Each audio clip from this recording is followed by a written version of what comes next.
ഷാരോൺ വധക്കേസ് ശിക്ഷാവിധി തിങ്കളാഴ്ച അന്തിമവാദം കോടതിയിൽ പൂർത്തിയായി. ശിക്ഷ 10 വർഷത്തിൽ താഴെയാക്കണമെന്ന് പ്രതിഭാഗം കോടതിയിൽ വാദിച്ചു. അതേസമയം വധശിക്ഷ നൽകണമെന്ന് പ്രോസിക്യൂഷൻ കോടതിയിൽ വ്യക്തമാക്കി. രജീഷ് നരിക്കുനുണ്ട് വിശദാംശങ്ങളുമായി. രജീഷ്, വലിയ കോളക്കം സൃഷ്ടിച്ച ഒരു സംഭവമായിരുന്നു ഇതിൽ ഇന്ന് വിധി പ്രതീക്ഷിച്ചിരുന്നെങ്കിലും ഇന്ന് ശിക്ഷാവിധി ഉണ്ടായില്ല, അന്തിമവാദം മാത്രമാണ് ഉണ്ടായിരുന്നത്. എന്തൊക്കെയാണ് ഇന്ന് കോടതിയിൽ നടന്നത്? ഷാരോൺ വധക്കേസിൽ ശിക്ഷാവിധി തിങ്കളാഴ്ചയാണ് പ്രഖ്യാപിക്കുന്നത്. ഇന്ന് കോടതിയിൽ ഇന്നലെയായിരുന്നു ഇതുമായി ബന്ധപ്പെട്ട രണ്ടുപേരും ഈ കേസിലെ 3 പ്രതികളായിരുന്നു ആകെ ഉണ്ടായിരുന്നത്. ഒന്നാം പ്രതി ഗ്രീഷ്മ, രണ്ടാം പ്രതി ഗ്രീഷ്മയുടെ അമ്മ സിന്ധു, മൂന്നാം പ്രതി ഗ്രീഷ്മയുടെ അമ്മാവൻ. ഇങ്ങനെ 3 പ്രതികളുണ്ടായിരുന്നു. ഇതിൽ ഒന്നാം പ്രതിയും മൂന്നാം പ്രതിയും കുറ്റക്കാരാണെന്ന് തെളിവ് സഹിതം തെളിഞ്ഞിട്ടുണ്ടെന്ന് ഇന്നലെ കോടതി വ്യക്തമാക്കി. അതിന്റെ അടിസ്ഥാനത്തിലായിരുന്നു ഇന്ന് അന്തിമവാദം കേട്ടത്. ഇന്ന് വിധി പ്രഖ്യാപനം ഉണ്ടാകുമെന്നായിരുന്നു ആദ്യം അറിയിച്ചത്. പക്ഷെ ഇന്ന് ഈ അന്തിമവാദം കേട്ട ശേഷം തിങ്കളാഴ്ചത്തേക്ക് ഈ വിധി പ്രഖ്യാപനം മാറ്റിവെക്കുകയായിരുന്നു. ഇന്ന് രാവിലെ 11 മണിക്ക് കേസ് പരിഗണിച്ചെങ്കിലും അതിനു മുമ്പ് പരിഗണിക്കാൻ പ്രധാനപ്പെട്ട കേസുള്ളതിനാൽ ഇത് പിന്നീട് മാറ്റിവെക്കുകയായിരുന്നു. പിന്നെ ആ കേസ് പരിഗണിച്ച ശേഷമാണ് ഈ ഗ്രീഷ്മ കേസിൽ അന്തിമവാദം കേട്ടത്. ഷാരോൺ വധക്കേസിൽ ഏറ്റവും പ്രധാനമായും ഇന്ന് കോടതിയിൽ ഹാജരാക്കിയ സമയത്ത് ഗ്രീഷ്മയ്ക്ക് എന്തെങ്കിലും പറയാനുണ്ടോ എന്ന് കോടതി ചോദിച്ചു. ഗ്രീഷ്മ കോടതിയിൽ തനിക്ക് പറയാനുള്ളതൊക്കെ എഴുതി നൽകുകയായിരുന്നു ചെയ്തത്. പഠിക്കണമെന്നും ബിരുദാനന്ത ബിരുദം നേടിയിട്ടുണ്ടെന്നും ഇത് കത്തിൽ സൂചിപ്പിക്കുന്നു. ഒപ്പം തന്നെ തനിക്ക് 24 വയസ്സ് മാത്രമേ പ്രായമുള്ളൂ. ശിക്ഷയിൽ പരമാവധി ഇളവ് അനുവദിക്കണമെന്നും ഗ്രീഷ്മ കോടതിക്ക് മുമ്പിൽ ആവശ്യപ്പെട്ടു. കത്തിനൊപ്പം തന്നെ ബിരുദ സർട്ടിഫിക്കറ്റും ഗ്രീഷ്മ കോടതിയിലേക്ക് കൈമാറുകയും ചെയ്തിരുന്നു. അതേസമയം തന്നെ പ്രോസിക്യൂഷൻ വാദിച്ചത് ഇത് അപൂർവങ്ങളിൽ അപൂർവമായ കേസാണ് എന്ന് പ്രോസിക്യൂഷൻ വാദിച്ചു. പ്രതികൾക്ക് പരമാവധി ശിക്ഷ തന്നെ നൽകണം. ഒരു ചെറുപ്പക്കാരന്റെ സ്നേഹത്തെ ഗ്രീഷ്മ കൊലപ്പെടുത്തിയിരിക്കുകയാണ്. സ്നേഹം നടിച്ച് വീട്ടിലേക്ക് വിളിച്ചു വരുത്തി കൊലപാതകം നടത്തുകയായിരുന്നു ഗ്രീഷ്മ എന്നും ഇന്ന് പ്രോസിക്യൂഷൻ ഇതുമായി ബന്ധപ്പെട്ട കോടതിയിൽ വാദിച്ചു. വധശിക്ഷ തന്നെ ഗ്രീഷ്മയ്ക്ക് നൽകണമെന്ന ആവശ്യവും ഇന്ന് കോടതിക്ക് മുമ്പാകെ തന്നെ പ്രോസിക്യൂഷൻ വായിക്കുന്നുണ്ടായിരുന്നു. ഗ്രീഷ്മയ്ക്ക് ചെകുത്താന്റെ സ്വഭാവമാണ്. ക്രൂരനായ ഒരു കുറ്റവാളിക്ക് മാത്രമാണ് ഇങ്ങനൊരു കൃത്യം ചെയ്യാൻ കഴിയുള്ളൂ. കൃത്യമായ ആസൂത്രണത്തോടെ കൃത്യം നടപ്പിലാക്കിയിരിക്കുന്നത്. അതിനായി പരിശോധനകൾ നടത്തി 11 ദിവസം ഷാരോൺ അനുഭവിച്ച വേദന ഡോക്ടർമാർ മൊഴിയിലുണ്ടെന്നും ഇതുമായി ബന്ധപ്പെട്ട ഇന്ന് കോടതിക്ക് മുമ്പിൽ അന്തിമവാദി സമ്മതം പ്രോസിക്യൂഷൻ വാദിച്ചു. മുൻകൂട്ടി നിശ്ചയിച്ച കൊലപാതകമാണ്, അവിചാരിതമല്ല. വിദ്യാസമ്പന്നയായ യുവതി വിവരങ്ങൾ ദുരുപയോഗം ചെയ്യുകയാണ് ചെയ്തതെന്നും ഇതുമായി ബന്ധപ്പെട്ട പ്രോസിക്യൂഷൻ കോടതിയിൽ അന്തിമവാദമായി തന്നെ ഉയർത്തുകയും ചെയ്തു. ഷാരോണിനും സ്വപ്നങ്ങൾ ഉണ്ടായിരുന്നു. കുറെ സ്വപ്നങ്ങൾ ആണ് ഗ്രീഷ്മ, ആ സ്വപ്നങ്ങളൊക്കെ തന്നെയാണ് ഗ്രീഷ്മ തകർത്തിരിക്കുന്നത്. പ്രതിക്ക് മനസ്താപം ഉണ്ടാകില്ല. അതുകൊണ്ട് തന്നെ പ്രതി ഒരു ദയം അറിയിക്കുന്നില്ലെന്നും പ്രോസിക്യൂഷൻ കോടതിയിൽ വാദിച്ചു. അതേസമയം തന്നെ പ്രതിക്ക് വേണ്ടി ഹാജരായ വക്കീൽ തെറ്റുതിരുത്തി സമൂഹത്തിന് മുമ്പിലും അതോടൊപ്പം തന്നെ തെറ്റുതിരുത്തി ഇനിയുള്ള കാലം ജീവിക്കാനുള്ള അനുവാദം ഒരു നിലപാട് സ്വീകരിക്കേണ്ടത് കോടതിയുടെയും സമൂഹത്തിന്റെയും ഉത്തരവാദിത്തമാണ് എന്ന ഒരു വാദം കൂടി ഇന്ന് അന്തിമമായി തന്നെ കോടതിക്ക് മുമ്പിൽ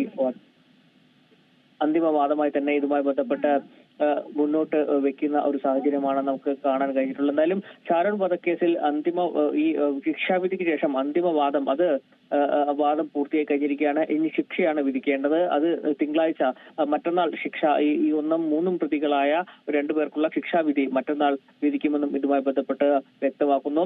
എന്തായാലും കുടുംബം അടക്കം പറയുന്നത് ഈ കൃത്യമായ അല്ലെങ്കിൽ ശക്തമായ ഏറ്റവും ലഭിക്കാവുന്ന പരമാവധി ശിക്ഷ ഈ പ്രതികൾക്ക് നൽകണമെന്ന് തന്നെയാണ് ഷാരോണിന്റെ കുടുംബം ഇതുമായി ബന്ധപ്പെട്ട് വ്യക്തമാക്കുകയും ചെയ്യുന്നത്. ശിക്ഷയിൽ ഇളവ് നൽകണമെന്ന ആവശ്യമാണ് അന്തിമവാദ സമയത്തും ഗ്രീഷ്മയുടെ പ്രതിവാക്കും വക്കീൽ ഇന്ന് കോടതിയിൽ വാദിച്ചിരിക്കുന്നത്. രജീഷ്, 24 വയസ്സ് മാത്രമാണ് ഗ്രീഷ്മയുടെ പ്രായം. അപ്പോൾ വളരെ ചെറിയ പ്രായം തന്നെയാണ്. അതെന്തെങ്കിലും കണക്കിലെടുത്ത് എന്തെങ്കിലും ഒരു ഇളവ് ലഭിക്കാൻ സാധ്യതയുണ്ടോ? അതോ ഇത്രയും വലിയൊരു കുറ്റമാണ് ചെയ്തത്, ശിക്ഷ അർഹിക്കുന്ന ശിക്ഷ തന്നെ നൽകണം, കുടുംബം പറയുന്നത് പോലെ, ഷാരോണിന്റെ കുടുംബം പറയുന്നത് പോലെ വധശിക്ഷ തന്നെ നൽകണം എന്നുള്ളൊരു ആവശ്യം തന്നെയാണ് അവർ ഉന്നയിക്കുന്നതും. അപ്പോൾ ഏത് തരത്തിലുള്ളൊരു ശിക്ഷയിലേക്ക് പോകാനാണ് സാധ്യത? നിത, ഈ കേസുമായി ബന്ധപ്പെട്ട് വധശിക്ഷ നൽകണമെന്നാണ് പ്രോസിക്യൂഷൻ കോടതിയിൽ ഹാജരാക്കിയിട്ടുള്ളത്. അതേസമയം തന്നെ ശിക്ഷ ഇളവിൽ നൽകണം. പെൺകുട്ടിയാണ്, അതോടൊപ്പം തന്നെ പ്രായം പരിഗണിക്കണം. ഒപ്പം തന്നെ അച്ഛനും അമ്മയ്ക്കും ഒറ്റ മകളാണ്. അതുകൊണ്ട് ശിക്ഷയിൽ ഇളവ് നൽകണം. 10 വർഷത്തിന് താഴെയുള്ള ശിക്ഷ നൽകണമെന്ന ആവശ്യമാണ് ഇതുമായി ബന്ധപ്പെട്ട്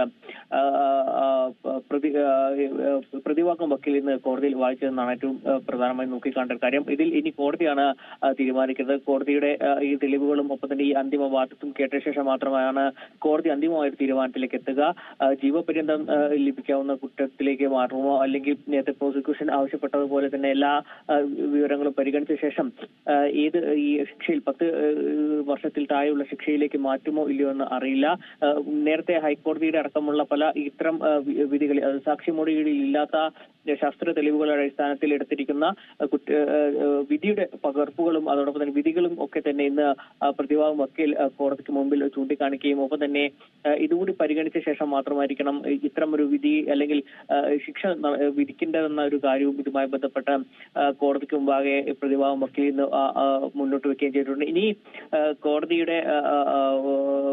കോടതിയാണ് അന്തിമമായ ഒരു തീരുമാനം എടുക്കേണ്ടത്. അന്തിമ വാദവും, അതായത് കുറ്റക്കാരാണ് കണ്ട ശേഷമുള്ള അന്തിമ വാദവും ഇതിനോടകം തന്നെ പൂർത്തിയായി കഴിഞ്ഞിരിക്കുകയാണ്. ഇനി മറ്റന്നാൾ ഏത് ശിക്ഷയായിരിക്കും, അല്ലെങ്കിൽ എത്ര വർഷം തടവ് ശിക്ഷയാണോ അല്ലെങ്കിൽ ഏത് തരത്തിലുള്ള ശിക്ഷയായിരിക്കുമോ ലഭിക്കാൻ പോകുന്ന കാര്യമൊക്കെ ഇനി മറ്റന്നാളാണ് നമുക്ക് അറിയാൻ കഴിയുക. തിങ്കളാഴ്ച ഈ കേസ് അന്തിമ ഈ വിധി പ്രഖ്യാപനത്തിലേക്ക് കടക്കുകയും ചെയ്യും.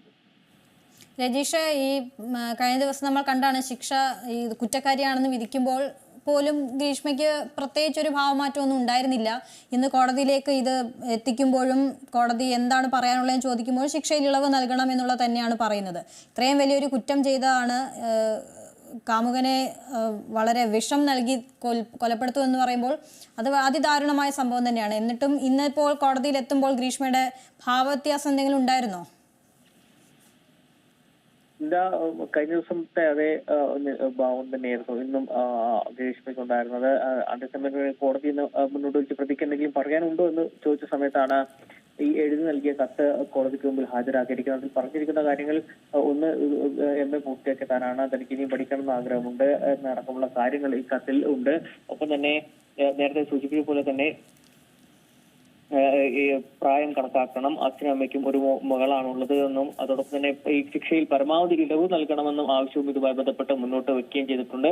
ഒപ്പം മറ്റൊരു വാദം കൂടി ഇന്ന് ഏറ്റവും പ്രധാനമായി നൽകിയത് ഇവരുടെ സ്വകാര്യ, അതായത് ഗ്രീഷ്മയുടെയും ഒപ്പം തന്നെ ഷാരോണിന്റെയും സ്വകാര്യ ദൃശ്യങ്ങളടക്കം ഷാരോൺ പകർത്തിയിട്ടുണ്ട്. അത് പുറത്തു പോകുന്നുള്ള ഭയത്തിന്റെ മുകളിലാണ് ഇത്തരത്തിൽ ഈ കൊലപാതകത്തിലേക്ക് കാര്യങ്ങൾ എത്തിച്ചെന്ന ആ ഒരു കാര്യവും ഇതുമായി ബന്ധപ്പെട്ട് ഇന്ന് പ്രോസിക്യൂഷൻ അന്തിമവാദത്തിലും മുന്നോട്ട് വെക്കുന്ന ഒരു സാഹചര്യം ഒക്കെ ഇന്നും നമുക്ക് കോടതിയിൽ നിന്നും കാണാൻ കഴിഞ്ഞിട്ടുണ്ട്. എന്തായാലും ശിക്ഷാവിധി അതാണ് എനിക്ക് കാത്തിരിക്കുന്നത്. അന്തിമവാദങ്ങളടക്കം പൂർത്തിയായ സാഹചര്യത്തിൽ ഇനി അടുത്ത ദിവസം ഇതിന്റെ ഒരു വിധി പ്രഖ്യാപനത്തിലേക്കൊക്കെ കടക്കും. എന്തായാലും അപൂർവമായ ഒരു കേസാണെന്നാണ് ഇതുമായി ബന്ധപ്പെട്ട പ്രോസിക്യൂഷൻ വാദിച്ചിരിക്കുന്നത്. പരമാവധി ശിക്ഷ പ്രതിക്ക് നൽകണം, അതായത് വധശിക്ഷ തന്നെ നൽകണം എന്ന ഒരു കൊലക്കുറ്റത്തിന് വധശിക്ഷ തന്നെ നടപ്പിലാക്കണം. ഷാരോൺ അനുഭവിച്ചത് അത്രയ്ക്കും വേദന അനുഭവിച്ചാണ് ഷാരോൺ മരണത്തിന് കീഴടങ്ങി നടക്കുമുള്ള കാര്യങ്ങൾ ഇന്ന് വ്യക്തമാണ്. ഈ ഡോക്ടർമാരുടെ മൊഴിയിൽ അത് കൃത്യമായി തന്നെ മനസ്സിലാക്കാൻ കഴിയും. ഇതൊരു മുൻകൂട്ടി നിശ്ചയിച്ച തരത്തിലുള്ള ഒരു കൊലപാതകം തന്നെയാണ് നടത്തിയിരിക്കുന്നത്. നേരത്തെ പലതവണ ഇത്തരത്തിൽ ഇതിനു മുമ്പേയും കൊലപ്പെടുത്താൻ ശ്രമിച്ചിരുന്നു. പാരസെറ്റമോൾ അടക്കം ജ്യൂസിൽ കലക്കി നൽകി ഇത്തരത്തെ കൊലപാതകത്തിനുള്ള ശ്രമം നടത്തിയിരുന്നു. പക്ഷെ അതിൽ നിന്നൊക്കെ രക്ഷപ്പെടുകയായിരുന്നു. എന്നാൽ പിന്നീട് ഇപ്പോൾ ഈ കൊലപാതകം അതിലേക്ക് നയിച്ചിരിക്കുന്നത് വീണ്ടും, അതായത് നേരത്തെ ആദ്യ തവണയല്ല, വീണ്ടും പരിശ്രമിച്ച് കൃത്യമായ വിവരങ്ങളടക്കം ശേഖരിച്ചുകൊണ്ടാണ് ഈ കൊലപാതകം നടത്തിയിരിക്കുന്നത്. കൃത്യമായ ആസൂത്രണത്തിലൂടെയാണ് ഈ കൊലപാതകം നടത്തിയിരിക്കുന്ന അടക്കമുള്ള കാര്യം ഇതുമായി ബന്ധപ്പെട്ട കോടതിക്ക് മുമ്പിൽ പ്രോസിക്യൂഷൻ ഇന്ന് മുന്നോട്ട് വെച്ചു. പ്രതിക്ക് മനസ്താപം ഉണ്ടാകില്ല, കുറെ സ്വപ്നങ്ങളാണ്, അതായത് ഷാരോണിന്റെ കുറെ സ്വപ്നങ്ങൾ ഉണ്ടായിരുന്നു. ആ സ്വപ്നങ്ങളൊക്കെ തന്നെയാണ് ഗ്രീഷ്മ തകർത്തിരിക്കുന്നത്. ഒപ്പം തന്നെ പ്രണയം നടിച്ച് വീട്ടിലേക്ക് വിളിച്ചു വരുത്തിയാണ് ഈ കൊലപാതകം നടത്തിയിരിക്കുന്നത്. പ്രണയത്തെ പോലും ഇത്തരത്തിൽ ദുരുപയോഗം ചെയ്തിരിക്കുകയാണ് നടക്കമുള്ള കാര്യങ്ങൾ ഇതുമായി ബന്ധപ്പെട്ട പ്രോസിക്യൂഷൻ ഇന്ന് കോടതിയിൽ വായിച്ചു. അപ്പോൾ അതിന്റെ ഒപ്പമാണ് ഈ പരമാവധി ശിക്ഷ, അതായത് വധശിക്ഷ തന്നെ നടപ്പിലാക്കണമെന്നൊരു ആവശ്യം ഇതുമായി ബന്ധപ്പെട്ട് മുന്നോട്ട് വെച്ചത്. ഈ കുടുംബവും ഈ പരമാവധി ശിക്ഷ ലഭിക്കാവുന്നതിൽ ഏറ്റവും പരമാവധി വലിയ ശിക്ഷ തന്നെ ഗ്രീഷ്മയ്ക്ക് ലഭിക്കണമെന്നൊരു ആവശ്യം ഇതുമായി ബന്ധപ്പെട്ട് മുന്നോട്ട് വെക്കുകയും ചെയ്തിട്ടുണ്ട്. സ്നേഹം നടിച്ച് വീട്ടിൽ വരുത്തി നടത്തിയ ഒരു കൊലപാതകമാണ് എന്ന ഒരു കാര്യവും ഇതുമായി ബന്ധപ്പെട്ട് മുന്നോട്ട് വെക്കുന്നു.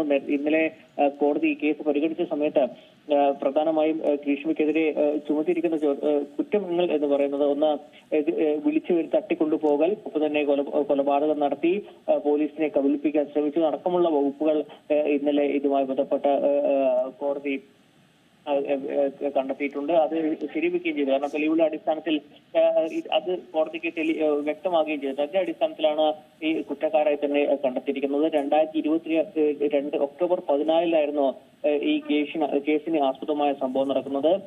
അന്ന് അമ്മ സിന്ധു കുടിക്കുന്ന കഷായത്തിൽ കാപ്പിക് എന്ന ഒരു മാരക വിഷം കലർത്തിയായിരുന്നു ഗ്രീഷ്മ കുടിപ്പിക്കുകയും ഷാരോണിനെ പാറശാലയിൽ താമസം ഷാരോൺ രാജനെ കഷായത്തിൽ വിഷം നൽകി കൊലപ്പെടുത്തിയ കേസിൽ ശിക്ഷാവിധി മറ്റന്നാളുണ്ടാകും. ഏറ്റവും പുതിയ വാർത്തകളും വിശേഷങ്ങളും വിരൽത്തുമ്പിലറിയാൻ സീ മലയാളം ന്യൂസ് എല്ലാ ഡിജിറ്റൽ പ്ലാറ്റ്ഫോമുകളിലും ലഭ്യം.